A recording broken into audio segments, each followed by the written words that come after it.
ஹைதராபாத்தில் உள்ள டிஆர்டிஓ ஆராய்ச்சி கூடத்திலே ஒரு முறை நான் பிஹெச்டி செய்யும் பொழுது சக ஆராய்ச்சியாளர்களுடன் அப்துல் கலாம் அவர்களை நேரடியாக சந்தித்து உரையாடி வந்தோம்.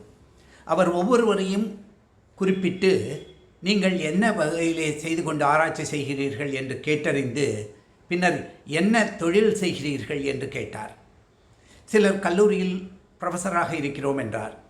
நான் ஒரு பள்ளியிலே முதுகலை இயற்பியல் ஆசிரியராக இருக்கிறேன் என்றவுடன் மிகவும் சந்தோஷப்பட்டு இந்த பிஹெச்டி ஆய்வுகள் நன்றாக செய்து முடித்த பிறகு தொடர்ந்து ஆராய்ச்சியை மேற்கொண்டு வாருங்கள், ஆனால் பள்ளியில் மாணவர்களுக்கு கற்பிப்பதை நிறுத்திவிடாதீர்கள், இளைஞர்களுக்கு குறிப்பாக மேல்நிலை பயிலும் மாணவர்களுக்கு கற்பிப்பதே இன்றைய நாட்டினுடைய மிக முக்கியமான தேவை என்றார்.